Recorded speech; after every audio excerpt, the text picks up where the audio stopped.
100% personal. Encima 100 Digital. El Mario de José solo come pescado. Pero lo peor de todo lo que se puede contar de eso es que también hubo compañeros que no fueron tan leales y conspiraron para que él no fuera presidente de la República. Mi hermano se fue, nos dejó llorando, y una de las cosas que me hizo empezar a preparar maletas fue justamente la forma tan fácil en que mucha gente lo olvidó. Yo conjugaba las dos cosas en una sola canción y eran éxitos tras éxitos. Ella era ley, batuta y constitución. O sea, digo yo, entonces, en ese caso, prohibió el mío. El de Joseito siguió sonando en la radio con las mismas letras y la misma melodía, entonces yo no le hice caso.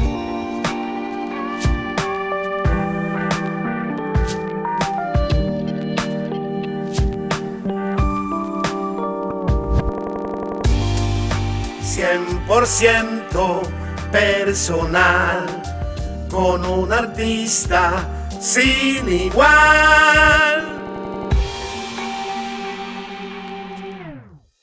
Yo pienso que fue un problema multifactorial, las razones por las que Peña Gómez no fue presidente.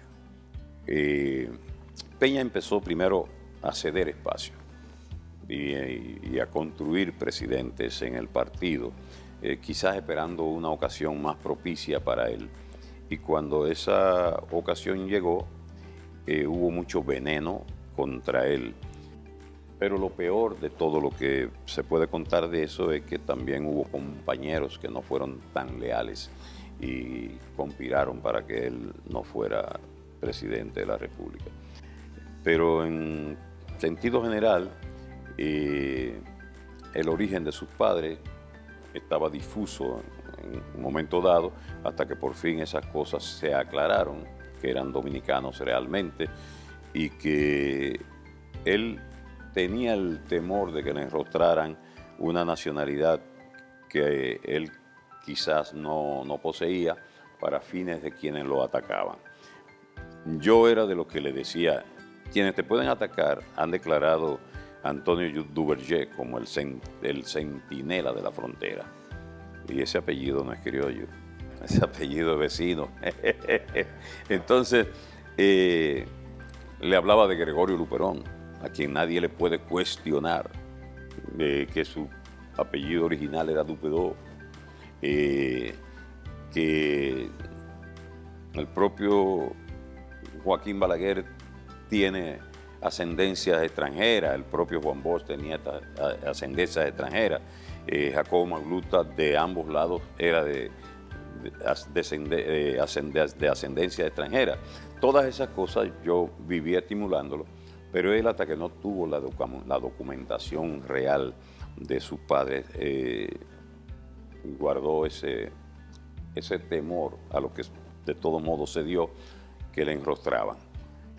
Además, muchas cosas que se dijeron de él que eran mentiras. Quienes los conocíamos sabíamos cómo era José Francisco Peña Gómez y no creíamos en esos disparates que se dijeron. Pienso que le hicieron mucho daño físicamente.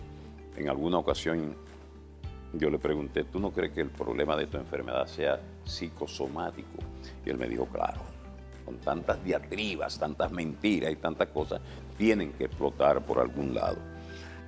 Mi hermano se fue, nos dejó llorando, y una de las cosas que me hizo empezar a preparar maletas fue justamente la forma tan fácil en que mucha gente lo olvidó.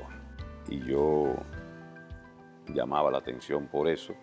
Y mi grave problema fue que justamente en una de las campañas, uno de los que aspiró a ser presidente de la República por el Partido Revolucionario Dominicano llegó a la cachaza de no usar ni las siglas del partido, ni los símbolos del partido, ni una foto de Peña Gómez por ningún lado. Y cuando yo reclamé eso públicamente y dije que ese no era mi candidato y que mi partido no estaba en campaña, entonces el presidente de ese momento me llamó traidor. Los que avalaban todas esas cosas que te acabo de decir, le llama traidor al que protesta por ellas. Pero son de las cosas de la vida. La historia del Caballo Mayor nace porque en 1964 ya el Combo Show tenía varios meses, habíamos nacido como orquesta en febrero, con mucho impacto en la población. Previamente ya yo había grabado, y entonces ya en 1964 yo tenía 3 discos de larga duración que habían sonado mucho en la radio, y ahí a alguien se le ocurre hacer un debate con el Gran Combo de Puerto Rico, que también nació en 1962. Ya tenían 2 años de existencia. Nosotros en el 64, ellos en el 62. Pero como yo ni el artista había grabado tanto, tenía mucha música pegada. Se hizo un debate que fue en el radioteatro al aire libre de Radio Televisión Dominicana. El Gran Combo de Puerto Rico, con la dinámica de escena que ellos tenían y nosotros también, era como si fueran 2 gallos de pelea. Para aquellos días, Simón Alfonso Pemberton estaba súper pegado con las narrativas de las carreras de caballos, entonces se jugaba a los caballos mucho. Y el debate fue, ellos tocaban una canción, hacían cosas extraordinarias en la tarima, y la gente aplaudía, pero tenía el requemor de si su caballo iba a responder o no. Y entonces cuando nosotros veníamos y también hacíamos otra cosa, ¡ah, el caballo, ese es mi caballo! Y ahí empezó lo del caballo. Por extensión, a los muchachos le llamaron también los caballos, señalando que yo era el caballo mayor. Ahí es como nace el asunto. Yo hice muchas canciones pícaras. Digo que nunca hice una canción de doble sentido porque no es que yo soy un erudito del idioma, pero cuido bastante lo que digo, y entonces justamente uso la picardía con un esquema muy claro. ¿Por qué yo digo que no hice canciones de doble sentido como alguna gente ha querido afirmar? Porque yo hice un tema que se llama Semilla, se llama Salaíta, hablando de semilla. Semilla, yo vendo semillas, semilla y seguro le va a gustar, de cajuiles asada y son para usted, y si la prueba ya verá qué rica es. Bueno, yo dije que son de cajuiles. Entonces el morbo de alguna gente entendía que no, que era de mango o de aguacate, no sé de qué, y entendieron que no debía sonar en la radio y me lo prohibieron. Yo tuve una discusión bastante acre con quien era el presidente de la Comisión de Espectáculo Público y Radiofonía de aquellos días, porque él entendía que tenía que prohibirlo porque yo hablaba de semilla. Caramba, y los campesinos que siembran, cuando van a sembrar árboles y comida para todo el mundo, es decir, todo el mundo sabe lo que es semilla, pero él quiso atribuirle ese nombre a otra cosa. Y entonces yo le dije una grosería, porque yo trato de hablar bonito siempre, pero también tengo un repertorio de groserías bastante fuerte, que a él le enojó. Y me prohibió ese tema. Después doña Zaida me prohíbe un tema que no tiene que ver con picardía ni nada, era el ron es mi medicina, que se acabe el arroz, la leche y la gasolina, pero el ron que no se acabe porque ese es mi medicina. Es un tema que nació en Puerto Rico, de autoría de un puertorriqueño, y coincidió que lo grabó Joseito Mateo también. Y entonces dicen las mismas letras, la misma melodía, y la diferencia es que el arreglo de él lo hizo un arreglista que no recuerdo quién es, y el mío, el arreglo lo hice yo, pero es la misma canción. Ella prohibió el mío. Con doña Zaida tuve algunas dificultades y algunas diferencias, porque yo soy legalista, y entonces ella hacía las cosas en beneficio de la ciudadanía, de que mantuviéramos un estándar de comunicación como lo merece la radio y la televisión. Eso se lo aplaudíamos siempre.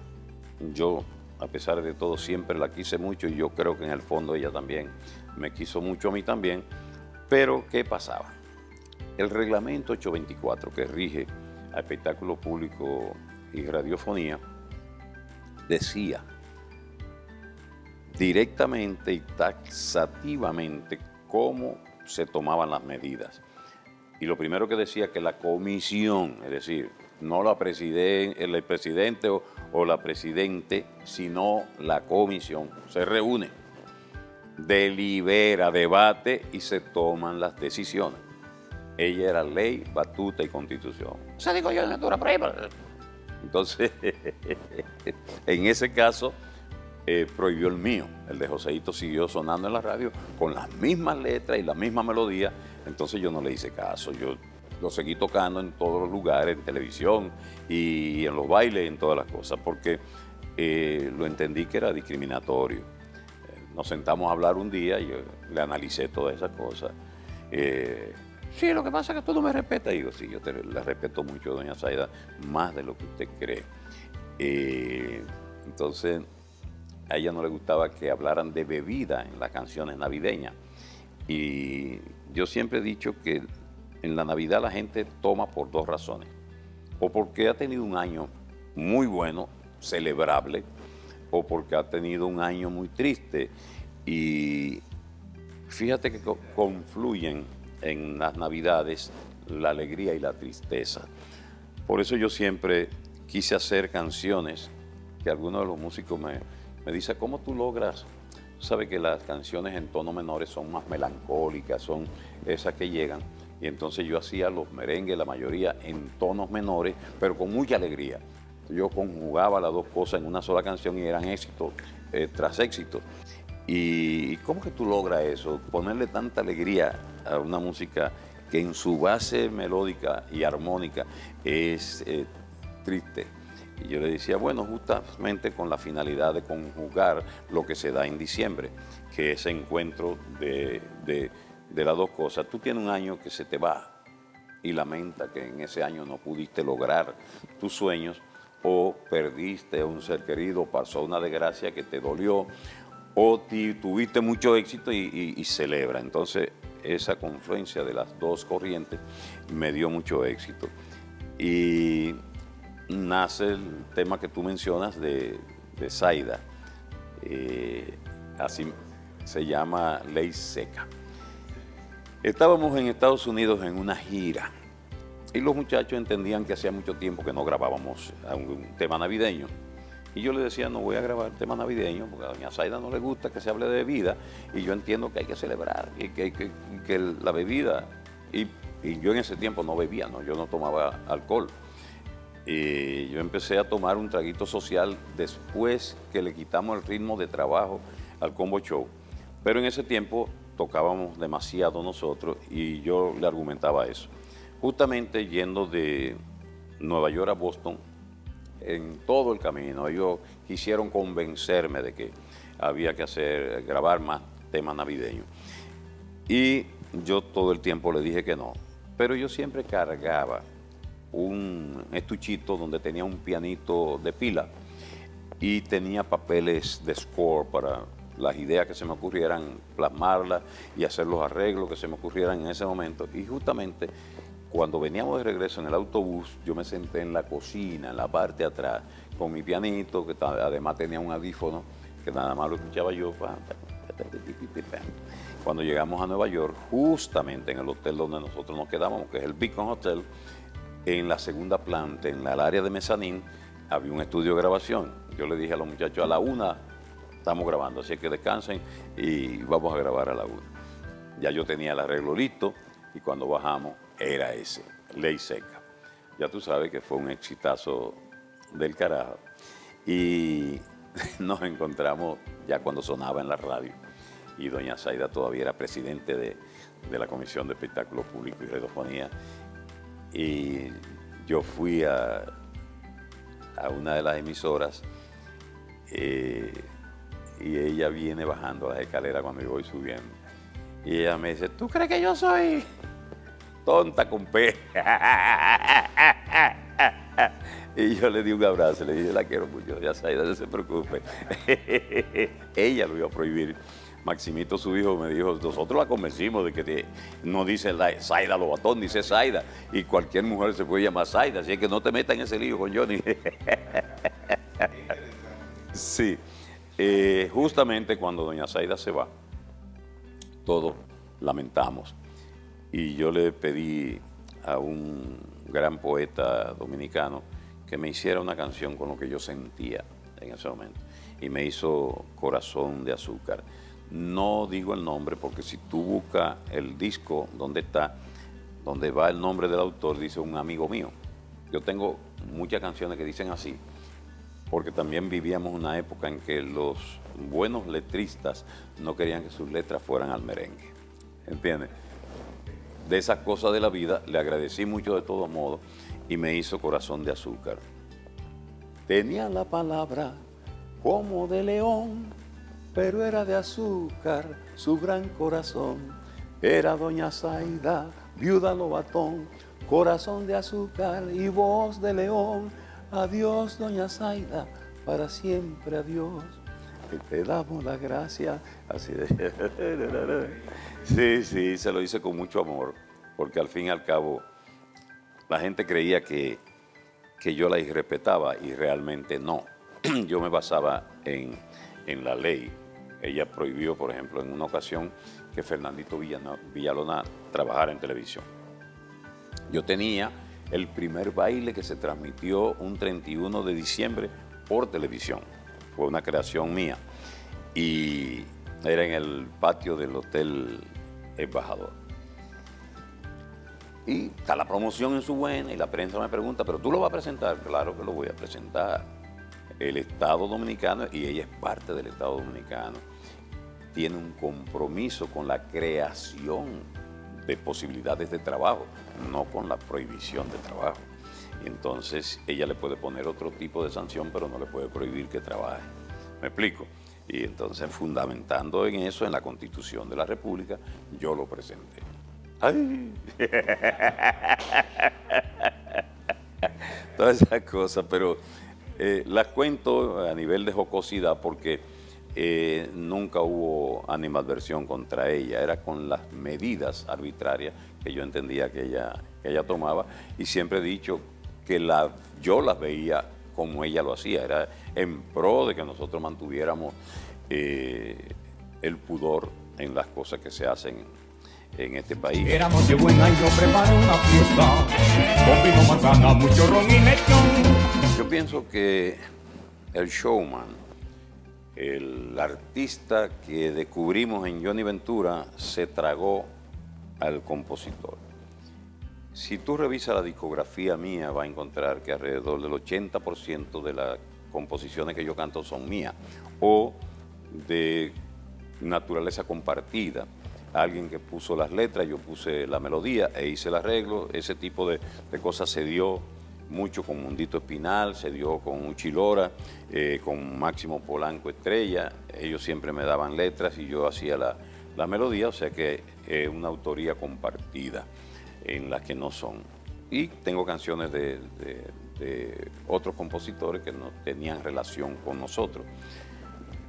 Pero ahí está la historia, es decir, el 80% de la música que yo grabé es arreglo mío, por eso se identifica fácil cuando empieza a sonar la orquesta con un arreglo mío, la gente entiende que vengo yo detrás con la voz y cada maestro tiene su librito. Pero yo pienso que eso fue lo que pasó. Además, a mí me llenaba de orgullo cuando iba a cantar una canción tuya, decir, Pineda es el autor de la canción que voy a cantar. Cuando era mía no decía el autor. Entonces yo pienso que eso también, yo lo entendía que la gente interpretaba que como yo anunciaba a los otros compositores, cuando no lo anunciaba yo entendía que creían que era mío. Pero no fue así. No fue así. Fíjate que yo soy el único cantautor que no soy cantautor. Esta Navidad yo quiero beber y si es que Zaida se pone, ¿qué le voy a hacer? Esta Navidad yo quiero beber y si es que Zaida